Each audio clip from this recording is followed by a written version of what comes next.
Hai guys, hai semuanya dimanapun kalian berada, Indonesia, Malaysia, Timur Leste, dan lain sebagainya. Yang tidak bisa Mimin sebutkan satu persatu, selamat datang di channel Media Film, channel yang akan menarasikan sebuah film dan disajikan dalam bentuk alur cerita. Bagaimana kabar kalian hari ini? Semoga selalu sehat ya. Oke guys, kali ini kita akan meneruskan kembali serial film Supreme God Emperor, yang dimana di part sebelumnya kedatangan dua informan sekte Sengdan yang mengawasi jalan pertempuran mereka tak menyadari akan adanya sosok Muyun di sana, sehingga mereka pun menyimpulkan jika saat ini yang menyelesaikan masalah Muyun di kota Dongyun adalah Shin Mengyao. Apakah mereka akan memenangkan pertarungan ini? Bagaimana kisahnya? Langsung saja ke alur filmnya.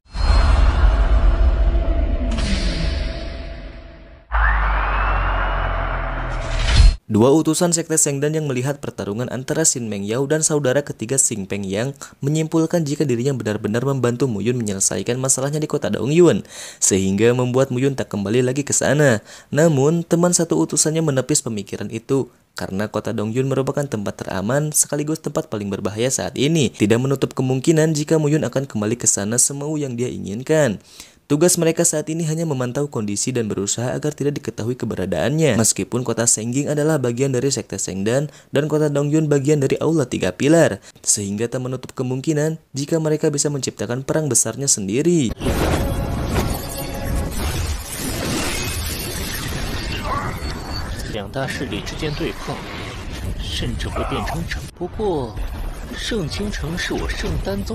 Sementara itu, Xing Peng Yang tak menyangka jika aliansi Yun saat ini memiliki banyak praktisi ranah telepati ilahi. Gian Jingyu yang mendengar hal itu pun mengatakan, perubahan dari sekte Yun menjadi aliansi Yun bukan hanya tentang nama, melainkan di dalamnya terdapat banyak sekali praktisi hebat yang ikut bergabung dengan aliansi Yun, yang membuat kekuatannya menjadi 10 kali lebih hebat dari sebelumnya. Mendengar hal itu, Xing Peng Yang pun mencoba untuk membunuh Gan Jingyu, sehingga pertarungan pun terjadi.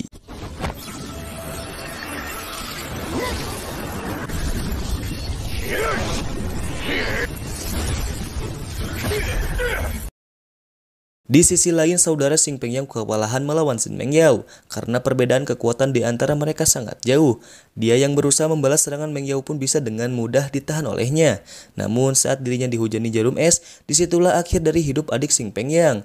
Karena Shin Mengyao akan menggunakan esensi esnya untuk membakukan seseorang yang ada di dekatnya dan menghancurkan orang itu menjadi berkeping-keping.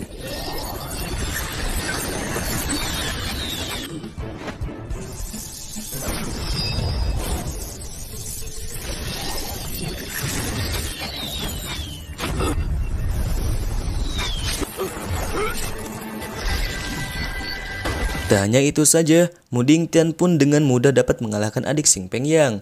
Dengan beberapa tekanan saja dirinya dapat membuat adik Xing Peng Yang terpental, sehingga membuat dirinya berpikir untuk mengajak mundur kakaknya dari medan perang.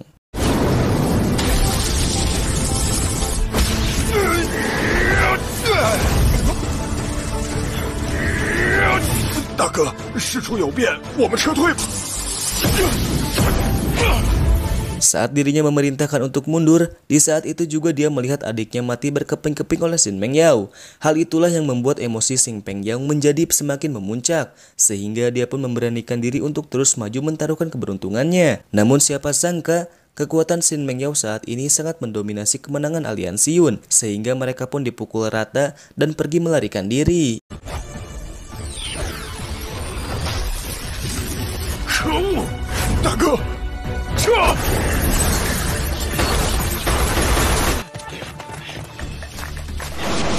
Di tengah-tengah perjalanan, Xing Peng Yang bertemu dengan utusan dari sekte Sengdan dan meminta maaf jika dirinya saat ini tak bisa mengalahkan aliansi Yun.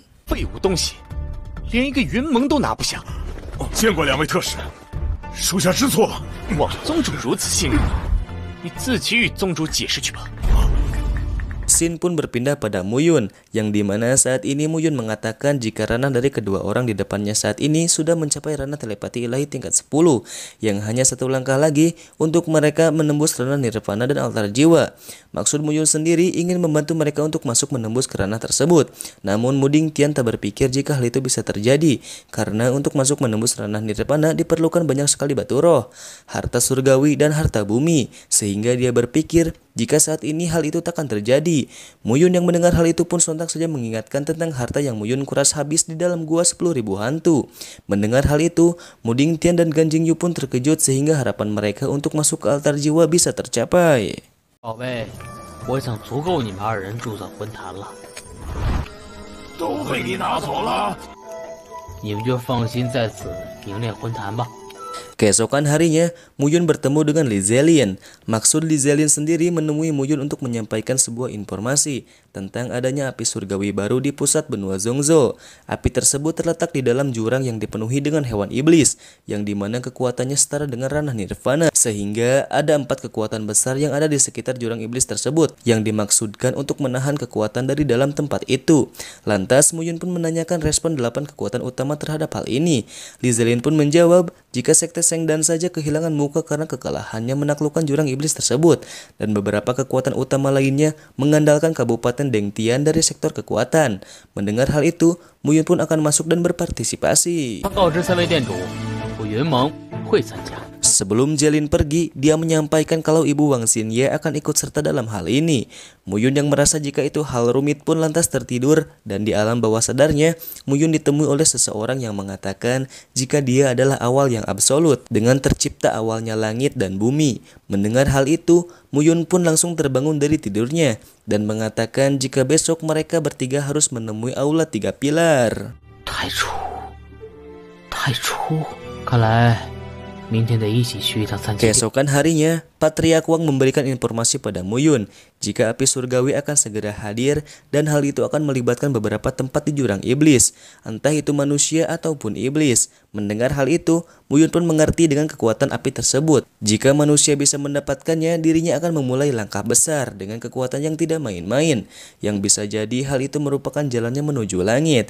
Tak hanya itu saja, api surgawi kali ini merupakan api hantu 1000 petaka, yang lebih dikenal dengan api surgawi 10.000 hantu, yang mungkin saja kekuatan api ungu surgawi Muyun bukan lawannya, sehingga dia pun memerintahkan Wang Wenji untuk ikut bersama mereka. 应该都是凶神9重10重的长老。暮云、谢七，你二叔王文杰会跟你们同往。是。 Sesampainya mereka di sana, Wang Wenji memberitahu mereka jika 8 kekuatan utama juga pasti akan hadir dalam pertemuan ini. Benar saja, tak lama dari itu Sekte Darah Bayang pun hadir di sana, yang dimana kehadiran mereka membuat keadaan menjadi tak nyaman. Si Weiyi dari Sekte Darah Bayang mengatakan jika aula 3 pilar berani muncul juga. Lantas Yan Yang pun membalikan ocehan tersebut. Dia pun mengatakan jika Sekte Darah Bayang yang tak punya muka pun hadir, apalagi aula 3 pilar. Yan Yang pun kembali mengingatkan kematian ketua muda Sekte Darah Bayang, Meng Guangling, yang belum bisa menemukan siapa pembunuhnya. Mendengar hal itu, si Weiyi pun menantang Yan Yang untuk bersaing. Namun Yan Yang melemparkan hal itu pada Muyun. Jika dirinya bisa mengalahkan Muyun, yang notabene kekuatannya berada di ranah 5, baru dirinya bisa bertarung dengannya. Mendengar hal itu, dia pun mulai meremehkan kekuatan Muyun, sehingga dia pun mengatakan jika dia menang, maka 2 kekasih Muyun akan tidur bersamanya. Muyun yang tak terima langsung menampar tuan muda tersebut, yang menyebabkan pertarungan di antara mereka.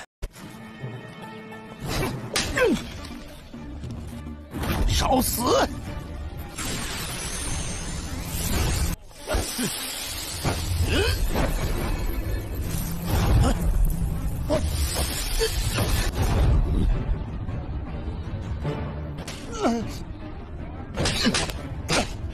Melihat si Weiyi sudah terpojok, Luku yang kesal pun mencoba untuk melerai keadaan.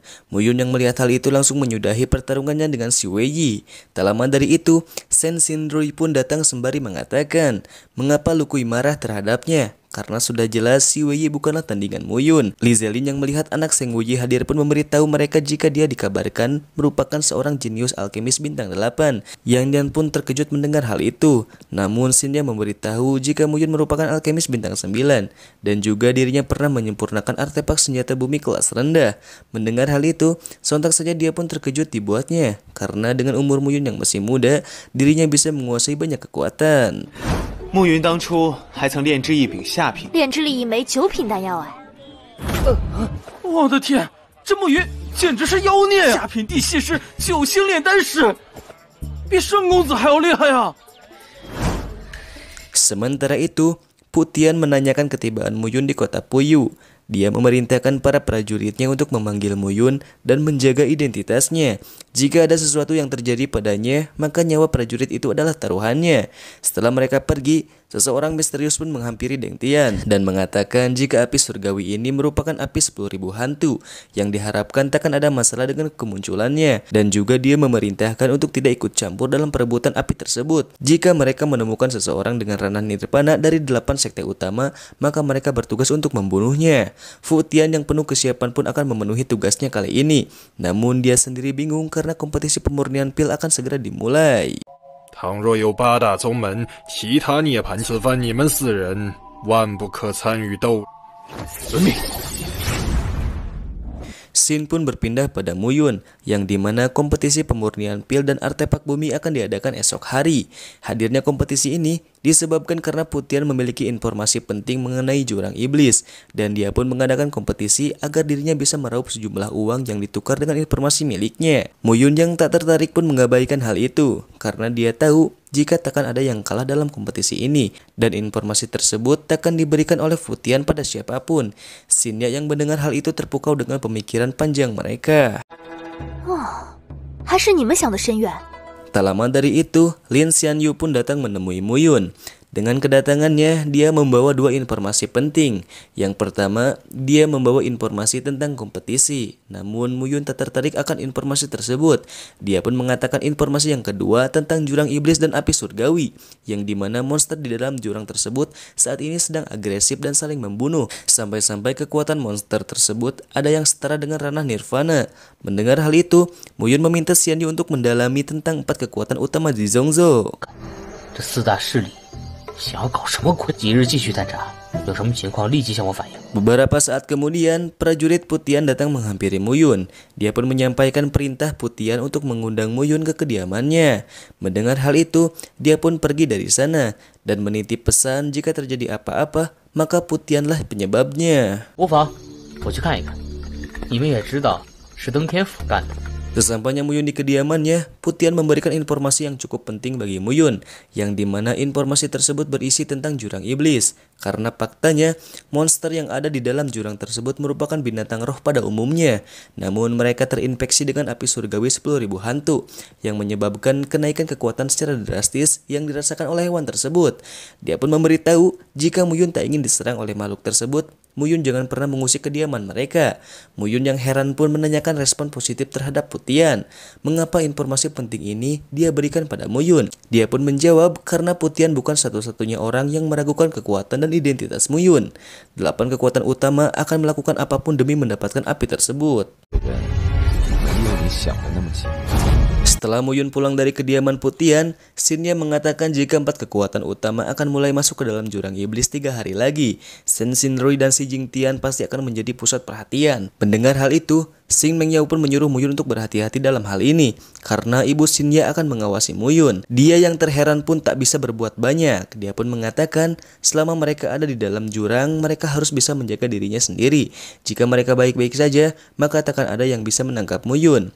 Xin pun diakhiri dengan Muyun yang percaya diri jika api surgawi tersebut akan menjadi miliknya. 你们放心，我不会有什么问题。万劫鬼火，非我。 Di part yang akan datang, Muyun akan masuk ke dalam jurang tersebut bersama Mengyao dan Xinye. Dengan informasi yang sudah dikumpulkan, Muyun berharap bisa menemukan api surgawi 10.000 hantu dan menjadi miliknya.